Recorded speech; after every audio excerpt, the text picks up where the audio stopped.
গোপালগঞ্জ পৌরসভার বেশিরভাগ সড়কেরই বেহাল দশা।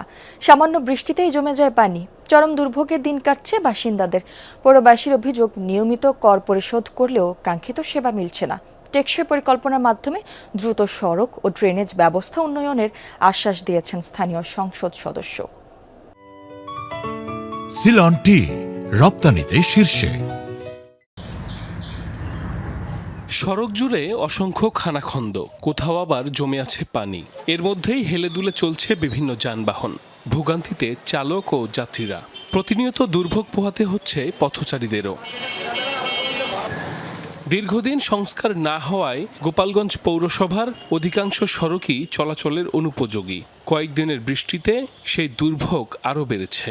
শহরের লঞ্চঘাট থেকে ইসলামপাড়া সড়ক, ঘুল্লিবাড়ি, বটতলা, পোস্ট অফিস মোড় সহ 15টি ওয়ার্ডের প্রায় 70% রাস্তার বেহাল দশা। প্রতিদিনই হচ্ছে ছোটখাটো দুর্ঘটনা। সবচেয়ে বেশি দুর্ভোগে শিক্ষার্থী, বয়স্ক মানুষ ও রোগীর স্বজনরা। বাচ্চা কাচ্চা স্কুলে নিয়ে যায় না, নিজেরাও যাওয়া যায় না, অসুস্থ রোগী হলে নিয়ে যাওয়া যায় না। রিক্সাওয়ালারা ওখানে যদি একবার যায়, দ্বিতীয়বার কখনোই যায় না। তাদেরকে 3 গুণ ভাড়া অফার করলো, সেখানে যায় না, কারণ হাঁটু জল থাকে। 1 ঘন্টা 2 ঘন্টার বৃষ্টি, মাঝে মাঝে গাড়ি অ্যাক্সিডেন্ট হয় এবং তলিয়ে যায়, এবং অনেকের হাত পা ভাঙে। সরকারের পক্ষ থেকে টেকসই পরিকল্পনার মাধ্যমে দ্রুত সড়ক ও ড্রেনেজ ব্যবস্থা উন্নয়নের আশ্বাস দিয়েছেন স্থানীয় সংসদ সদস্য। পৌর প্রশাসক জানালেন, অগ্রাধিকার ভিত্তিতে ক্ষতিগ্রস্ত সড়ক ও ড্রেন সংস্কারের উদ্যোগ নেওয়া হচ্ছে। ওয়ার্ল্ড ব্যাংকের সহায়তায় RUTDP একটি প্রকল্প আছে।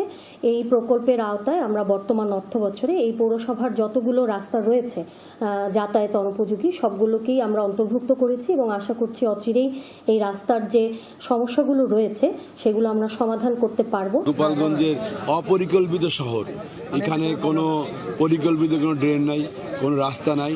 তাই আমি এই টোটাল গোপালগঞ্জ শহর ঘুরে ঘুরে আমি দেখছি। আগামীতে আমাদের যে বাজেট আসবে এবং আমরা চাই পরিকল্পিত একটা শহর গড়তে।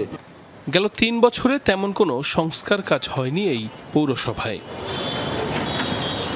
সাইফ আহমেদ, যমুনা নিউজ।